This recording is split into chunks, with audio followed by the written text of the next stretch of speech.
Bismillah, assalamualaikum, terima kasih masih di Fakta Sejarah. Kang Asep Hidayat berkata, salam sejahtera buat semua dimanapun berada.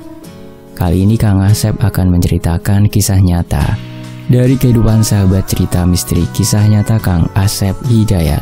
Beliau mengirimkan pengalaman hidupnya kepada Kang Dayat yang begitu luar biasa pengalamannya.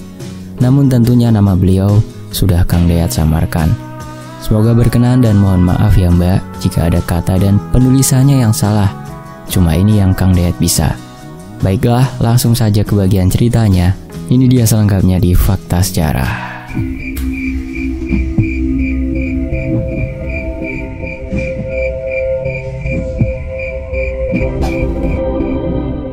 Namaku Masya. Aku asli bersuku Jawa. Namun banyak orang mengatakan jika aku memiliki raut wajah mirip dengan orang Chinese. Bahkan banyak orang di sekitarku mengira jika aku memang orang Cina. Pernah suatu ketika aku berbelanja di mana pemilik toko itu memang orang Cina. Pemilik toko itu berbicara kepadaku dengan bahasa Chinese. Tentu saja hal ini membuat aku bingung dan aku pun berkata kepadanya, "Maaf kok, aku bukan Chinese." Demikian aku berkata dengan sedikit malu. "Ah, yang bener lah, tapi lu punya muka macam orang Cina." Pemilik toko itu berkata kepadaku, "Tak yakin jika memang aku ini bukan Chinese." Aku dari kecil hidup di kota metropolitan, yaitu di Jakarta, kira-kira umur 15 tahun. Tahun 2016 akhir yang bulan dan tanggalnya, maaf aku sendiri lupa, aku bekerja di sebuah perusahaan, atau tepatnya sebuah pabrik mainan yang ada di daerah Jakarta Utara. Pada awal bekerja, aku merasa nyaman dan aman. Tidak ada keanehan apapun yang terjadi kepadaku. Bahkan, aku memiliki bos yang sangat baik kepadaku. Suatu hari, aku bekerja dengan bos. Sambil bekerja, kami mengobrol. Walau aku sedikit canggung, karena ya yang namanya dengan seorang bos. Di sela bekerja, ia bertanya kepadaku, "Kamu keturunan Chinese ya?" Demikian ia bertanya kepadaku dengan senyum ramah. "Enggak kok, aku asli orang Jawa." Jawabku sedikit tergagap, karena saat itu aku tengah fokus bekerja. Kamu itu mirip Chinese Pase, Maisa," ujarnya lagi kepadaku. Saat itu aku hanya diam, karena memang aku tak mengerti dengan apa yang ia maksud. Oh ya, aku bekerja di pabrik itu bersama saudaraku. Namun akhir-akhir ini saudaraku ada masalah pekerjaan, yang pada akhirnya ia berhenti bekerja dari pabrik tersebut. Dan saudaraku itu menghendaki aku pun harus ikut berhenti bekerja juga. Walau ya sebenarnya aku masih betah bekerja di pabrik itu, karena aku butuh pengalaman kerja. Namun bagaimana lagi, walau dengan berat hati, aku pun akhirnya ikut berhenti. Beberapa waktu pasca berhentinya bekerja dari pabrik itu, aku masih saja selalu ingat dan kepikiran ke pabrik tersebut. Kring, kring. Suatu hari ketika aku tengah bersantai di tempat tinggalku, ponselku berdering. Tanda ada panggilan. Segera kurai ponselku yang saat itu aku letakkan di meja kecil di kamar. Kulihat di layar ponsel sebuah nama Rina. Rina adalah teman kerjaku ketika di pabrik. Lalu aku angkat teleponnya. "Halo Rin, apa kabarnya? Ada apa ya?" Demikian aku sapa dan aku bertanya kepadanya. "Halo juga, aku sehat dan baik selalu. Oh ya Maisa," kata bos, "kamu masuk kerja lagi ya? Karena kamu dibutuhin loh di sini." Demikian ucap Rina, yang ternyata ajakan untuk kembali bekerja. Mendengar berita ajakan itu, sejenak aku berpikir, harus bagaimana nih? Namun entah apa yang mendorong hatiku, yang akhirnya aku pun mengiyakan ajakan itu. Bahkan tidak menunggu esok lusa, sore itu juga aku dijemput untuk langsung bekerja. Hari berganti hari, terus berganti dengan minggu, dan berlalu dengan bulan. Tanpa terasa sebulan aku kembali bekerja di pabrik itu. Semua berjalan dengan lancar dan baik-baik saja. Bahkan yang aku rasakan, sikap bos semakin baik kepadaku. Kadang aku merasa kebaikannya bosku sangat berlebihan. Terbukti dengan gajiku setiap bulan terus dinaikkan. Padahal yang sebenarnya, kenaikan gaji itu per 3 bulan normalnya. Bahkan di luar pekerjaan pun, sang bos selalu memperhatikanku, layaknya aku bagai anaknya sendiri. Hal itu tentunya membuat rekan-rekan kerjaku menjadi iri. Mulainya ada hal yang terjadi kepadaku yang tentunya tidak logika, sekaligus membuat aku merasakan ketakutan. Pada suatu petang, aku dan rekan kerja lainnya masih di pabrik dan bekerja.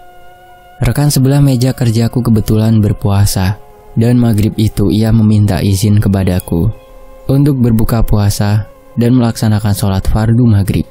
Karena saat itu, maaf, lagi haid, tentunya aku tidak melaksanakan sholat.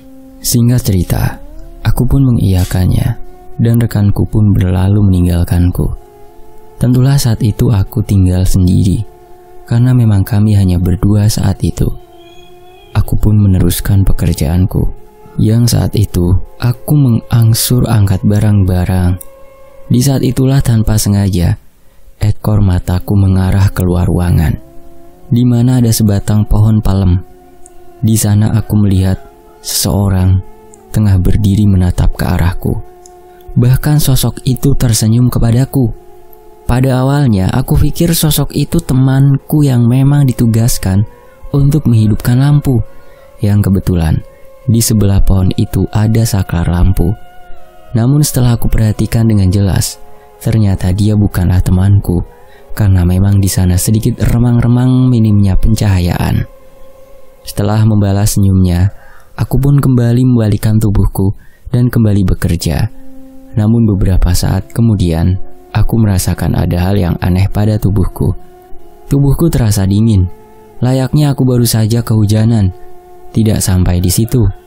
Entah karena apa, tiba-tiba saja aku merasa sedih, serasa aku tengah berduka.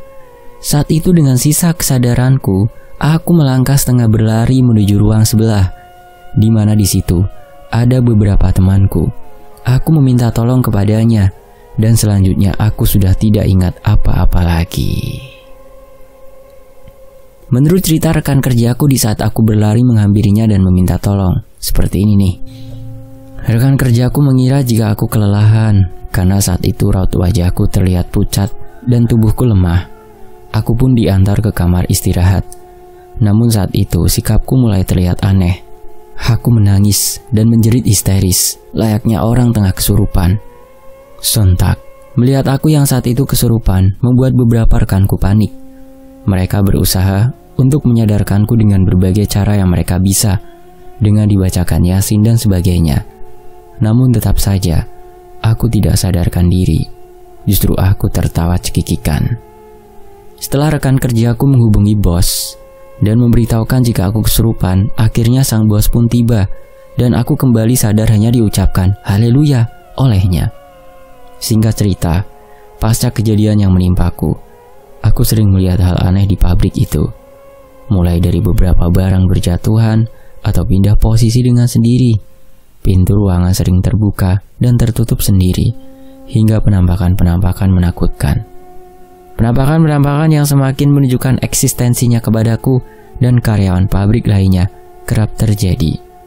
Yang lebih parah lagi, saat itu aku justru berteman dengan sosok yang pertama kali aku melihatnya, yaitu sosok yang ketika ia berdiri di dekat pohon palem sebelum aku kesurupan. Yang membuat aku jadi sedih yaitu teman-temanku semakin menjauhiku karena mereka takut. Mereka takut denganku karena mereka sering melihat aku tengah berbicara sendiri.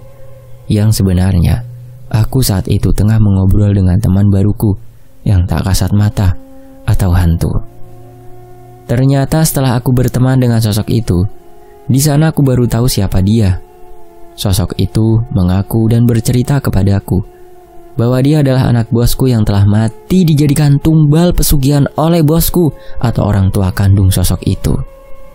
Mendengar cerita sosok itu, tentulah aku merasa sedih dan kasihan, sekaligus aku ketakutan. Kok tega sekali orang tua menumbalkan anak kandungnya sendiri hanya demi kekayaan? Demikian pikirku saat itu. Pada awal pertemuan dengan anak bos yang telah jadi tumbal itu, aku merasa senang dan biasa saja, seakan ia teman nyata. Namun lama-kelamaan aku merasa capek, karena ia selalu ngajak bermain yang tidak ada waktunya. Maklumlah, Yang namanya hantu, waktu bermainnya selalu pada malam hari, dan ia tak pernah merasa capek. Karena aku mulai merasa lelah dan semakin tidak beres situasinya, akhirnya aku memutuskan untuk berhenti bekerja dari pabrik itu. Walau pada awalnya aku tidak diberi izin keluar, bahkan aku dilarang keluar dari pabrik itu. Atas pertolongan Allah, akhirnya aku bisa berhenti kerja, sekaligus aku bisa keluar dari tempat mengerikan itu. Setelah beberapa waktu, aku berhenti bekerja dari pabrik yang sudah membuat pikiranku jadi kacau. Aku merasa sedikit lega, karena aku pun akhirnya mendapat pekerjaan baru di daerah Teluk Gong. Untuk mempermudah pergi bekerja, aku mengontrak sebuah rumah yang dekat dengan tempat kerjaku, yaitu di dekat jembatan Hari-Hari. Pada suatu sore, temanku menelponku meminta antar untuk menjumpai pacarnya. Dan saat itu karena aku tengah tidak ada kegiatan, maka aku pun mengiyakannya. Saat itu juga aku menunggu temanku di pertengahan jembatan Hari-Hari. Beberapa menit berlalu, temanku tak kunjung datang juga. Aku sedikit merasa jenuh. Saat itu untuk menghilangkan rasa jenuh, aku mengutak-atik HP Androidku hingga tiba-tiba saja, "Lagi ngapain sendiri di sini, Dek?" Seketika aku merasa terkejut mendengar suara seorang pria menyapaku. Aku pun mengarahkan pandanganku ke asal suara. Itu aku lagi nunggu temen, Mas," jawabku tergagap, karena aku tak menyadari kedatangannya, yang ternyata seorang pria berparas ganteng. Pria itu tersenyum manis kepadaku.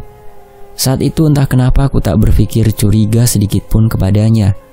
Mungkin karena ia ganteng dan ramah, pikirku. Singkat cerita, ia menyodorkan tangannya mengajak berkenalan, dan kembali tanpa ragu aku menerimanya.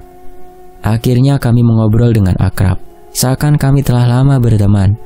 Walau sejujurnya setelah berjabatan tangan aku baru tahu jika teman baruku yang seorang pria ganteng itu bukanlah manusia, melainkan sosok makhluk halus. Beberapa saat aku mengobrol, hari mulai senja.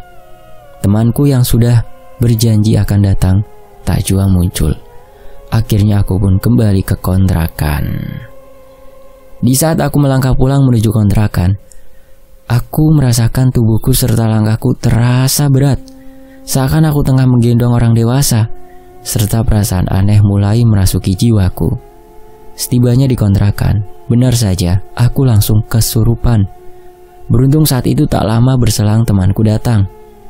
Menurut cerita temanku, aku kesurupan sangat lama, mulai jam 9 malam hingga menjelang sholat subuh atau jam 5 pagi. Sementara itu, hari terus berlalu sebagaimana mestinya. Hari-hari aku selalu berulang, hampir setiap maghrib aku kesurupan. Aku sudah berusaha berobat kesana kemari, namun aku tak kunjung sembuh. Dan atas saran dari keluarga dan teman, akhirnya aku pindah ke kontrakan saudaraku agar ada yang memperhatikanku di saat aku kesurupan. Singkat cerita, aku saat itu sudah tinggal bersama saudaraku. Namun ya, aku masih saja selalu kesurupan.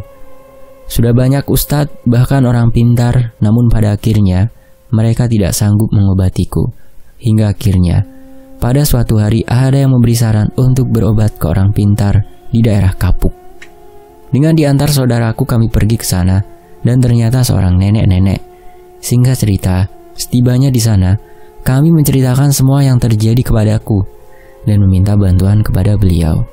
Namun aku harus kecewa karena nenek itu menolaknya dengan alasan, "Maaf ya nak, nenek gak sanggup membantumu karena ruhmu sudah disimpan oleh seseorang untuk dijadikan tumbal, dan jika rohmu tidak dapat dikembalikan ke ragamu, maka kamu akan mati." Demikian si nenek berkata dengan raut wajah terlihat prihatin kepadaku. Akhirnya kami pulang dengan rasa sedih dan kecewa. Beberapa hari kemudian, aku dipulangkan ke kampungku di Jawa. Dengan sekujur tubuhku memar-memar membiru, karena di saat aku berobat ke beberapa orang pintar, tubuhku dicubit-cubit supaya setannya keluar dari tubuhku.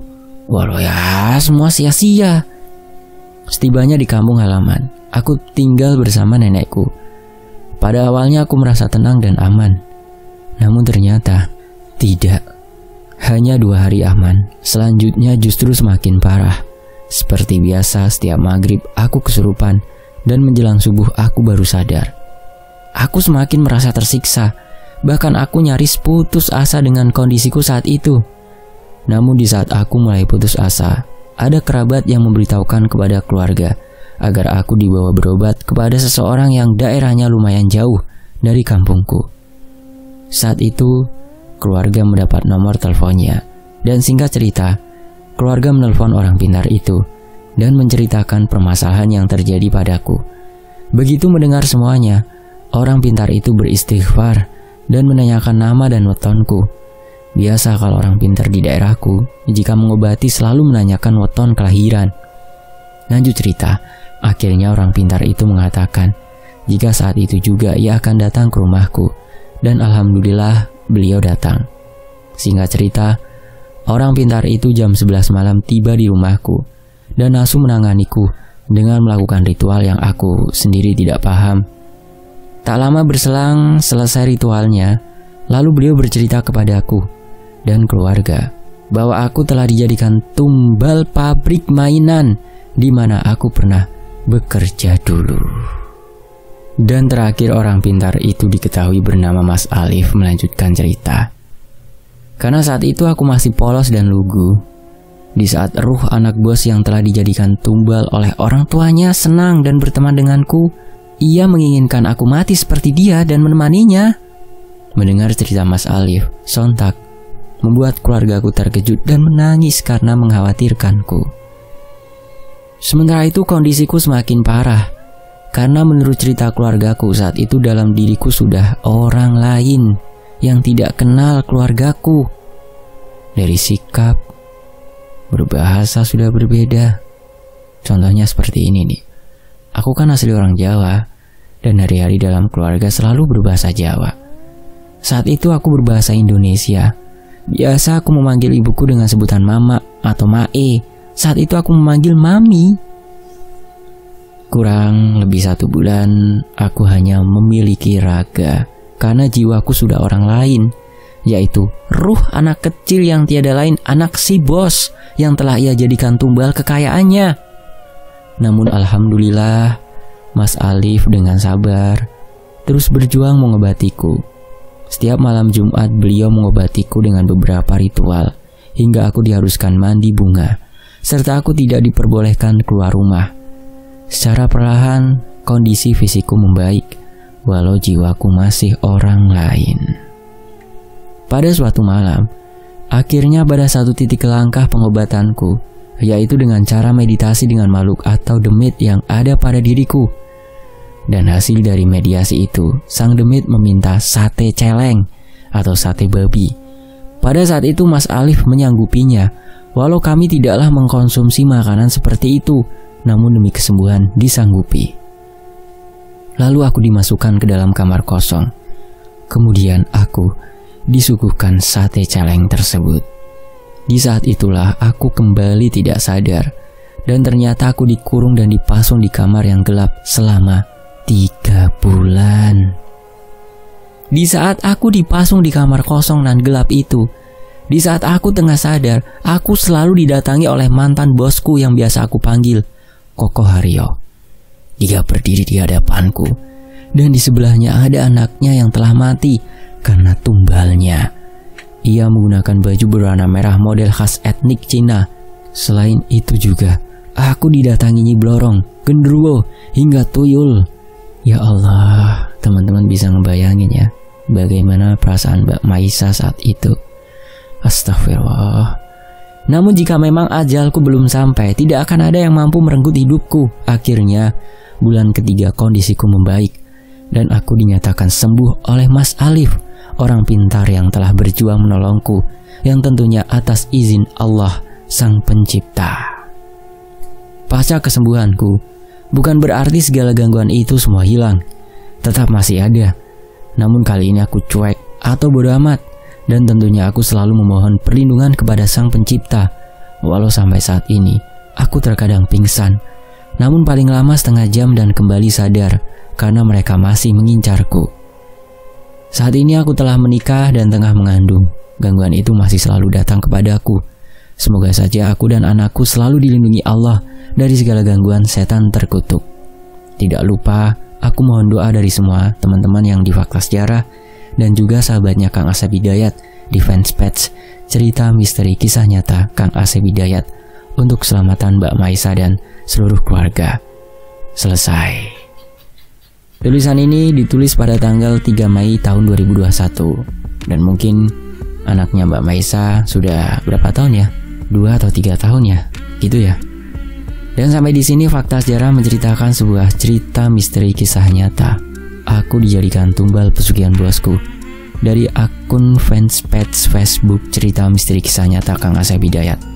Teman-teman juga bisa mampir ke akun ofisialnya Kang Asep Hidayat yang ada di YouTube dan juga di Facebooknya ya. Nanti linknya ada di deskripsi. Saya pamit dulu, mohon maaf kalau ada salah kata. Wassalamualaikum warahmatullahi wabarakatuh. Semoga kita selalu dalam lindungan Allah Subhanahu wa taala. Amin ya robbal alamin.